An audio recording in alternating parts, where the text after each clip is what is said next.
Jamais je me serais imaginé qu'un jour je ferais cette vidéo. Aujourd'hui, on est en 2018 et en Chine, il y a des camps de détention pour musulmans pour leur enlever leur islamité. Le gouvernement chinois dit que être musulman, c'est être malade. C'est comme si tu avais un problème psychologique qu'on devait soigner. Oui, bonjour docteur, j'ai une islamite aiguë. Est-ce que je peux venir vous voir, s'il vous plaît? En Chine, il y a une communauté de musulmans qui vit à l'ouest du pays, qu'on appelle les Ouïghours. Ils sont plus ou moins 10 millions. Et sur ces 10 millions, il y a 1 million de musulmans ouïghours qui sont dans des camps de détention. Et pour te donner une idée du délire, c'est comme si tous les habitants de Bruxelles étaient emprisonnés. Et ça faisait un moment que le gouvernement chinois niait l'existence de ces camps. Mais grâce à la sainte internet, il y a eu des témoignages, des photos, des vidéos qui ont fuité. Et là, il y a quelques jours, le gouvernement chinois a dit « Ouais, mais ce sont des camps dis-moi, ça veut de rééducation, voilà, de rééducation. Et ces camps sont aussi des opportunités pour trouver un travail. On les forme et en plus, c'est gratuit. Hein.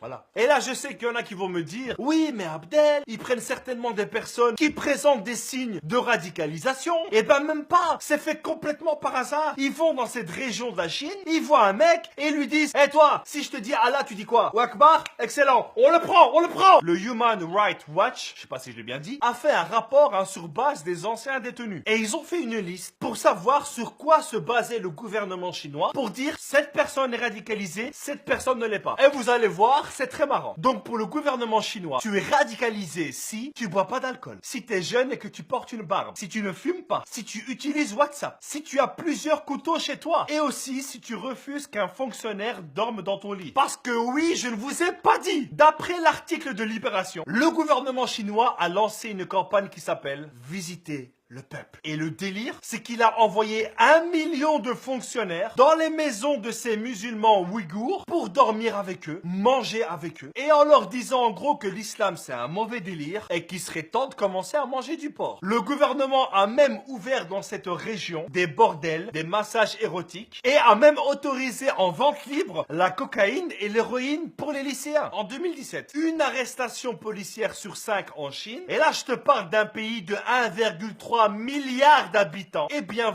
20% des arrestations policières se passent uniquement dans la région où vivent cette communauté musulmane. Et tous les responsables politiques qui sont pour la liberté, pour les droits de l'homme, ils sont où? Tu sais, ils sont là en mode, pardon, je ne vois rien, je vois rien. Ah, là, il y a de l'argent. Là, je vois. Là, j'arrive. Et ben, vu que eux ne dénoncent pas ça, on va le faire nous-mêmes. Donc, les amis, partagez cette vidéo. Faites connaître cette atrocité à un maximum de monde. Parce que ce qui se passe là, ce n'est pas une question de religion, ce n'est pas une question de communauté, mais c'est une question d'humanité. Ce sont des humains qui vivent des choses horribles. Et il y a de plus en plus d'humains qui vivent des choses horribles. Et donc, à notre petite échelle, on pourrait au moins en parler. Merci à tous, c'était Abdel. N'oubliez pas de vous abonner partout. On se retrouve la semaine prochaine. Peace.